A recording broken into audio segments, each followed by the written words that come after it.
There are a lot of things that are going on in our community that we don't often feel comfortable addressing or talking about because of the fear of different type of stigmas that may be attached to whatever the issue at hand is. But I think it's some things that if we start talking about, we can help with the healing and make a difference. And one of the things I want to talk about is child sexual abuse, especially the sexual abuse of male children and the role that has played in terms of misogyny and the way that we see women in our community to this day.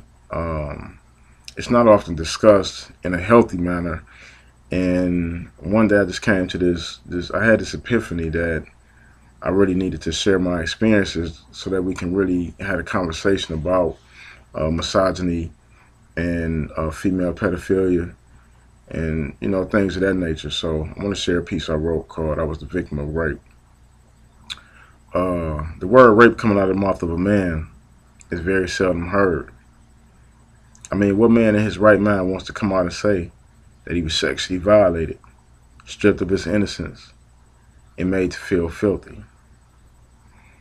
What man wants to come out and say that he felt guilty because it felt so good when it was happening?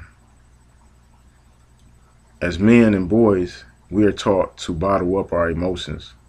We're taught to hold in things and instead of letting them out and discussing them and putting them on the table. And when we do make the decision to do that, we're often called punks.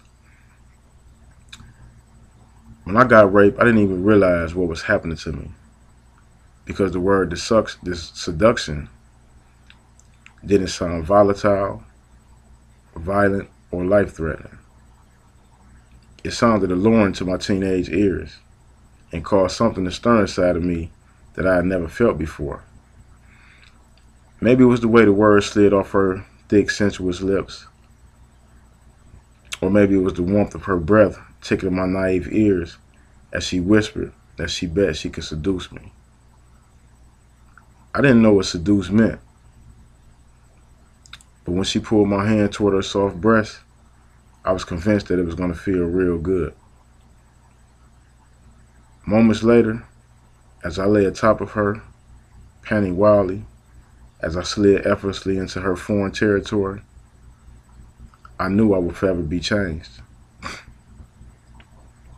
From the moment of entrance, my body became addicted to the warm pleasure she provided, like a heroin addict who experiences their first hit.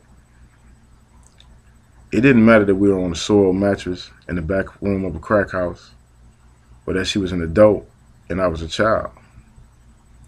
All I knew was that I felt like I had died and gone to heaven, and that I would forever be on an endless quest to have that experience over and over again. Sadly and unfortunately, I didn't realize I had been lured into the depths of sexual and emotional hell. After our first sexual encounter, I couldn't stop thinking about the feel, smell, or taste of her. Just one look at her sent a surge of excitement through my teenage body right down to my boxers. I craved her even in those moments when I knew I couldn't have her.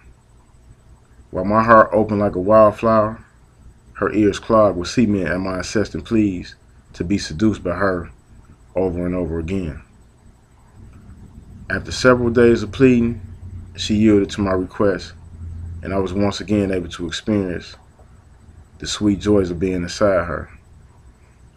In reality, she was inside of me.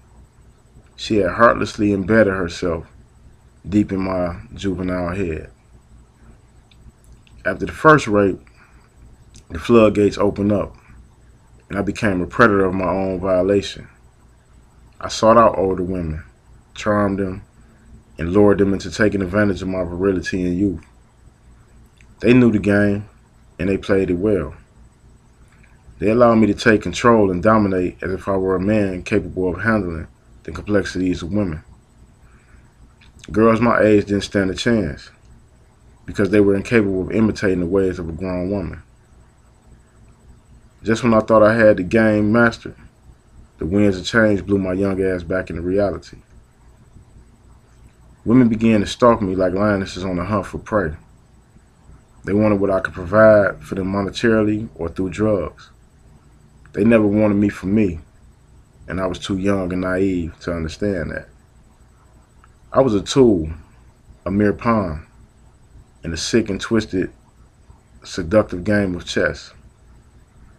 As long as I had drugs and money, I could fuck as many grown women as my heart desired. I quickly learned to set aside my emotions and to objectify women. If they could use me, hurt me, disregard my feelings and my heart, then all they were worth was a blowjob or a fuck. When the novelty of reckless, empty, meaningless sex wore off, I realized how much I had been violated. My innocence was stripped from me, leaving in its wake an emotional wreck. For nearly 2 decades, I was incapable of loving or accepting love. I was distrustful of women and their motives and resented those who preyed on my vulnerabilities. Yes, I enjoyed the sex and learned some things at 14 and 15 that some men are just learning at 40. However, it came with a steep price. My sexual and emotional health, and most importantly, my childhood innocence. I became very promiscuous, sexually reckless, and emotionally dysfunctional. I lost years that can never be replaced and was denied the pleasures and innocence of teenage love. No teenager should ever have dominion over an adult, especially sexual dominion. My experiences, which occurred during the height of the crack epidemic, is largely responsible for the misogyny that manifested in the music of that era. Prior to crack entering our community, it was nearly unheard of for women to be called bitches and hoes. We were taught to respect and honor the women in our community. But once crack took over and women began to use their vaginas as bartering tools, the respect began to diminish. Think about this. How can you expect a 14-year-old to respect women when grown women are aggressively pursuing them sexually in exchange for money, drugs, or prestige? So many of my brothers I know have similar experiences, but very few call it rape. In fact, many take pride in it. In our adolescent minds, we just thought we were being birthed into manhood. However, as a man and a father, I now realize that I was the victim of countless rapes by adult women with secret agendas. Female pedophilia exists, and it has caused a great deal of harm to our community. I know it is hard to look at a woman as sexual predators or to imagine them doing harm to a child. I had so much fun sexually that it took a serious growth spurt emotionally for me to realize the extent of the damage those encounters caused. I am proud to say I'm a survivor of rape and now have a healthy emotional outlook of women. If you are having trouble in swallowing the fact that I was raped, taken advantage of when I was a child, think of it like this.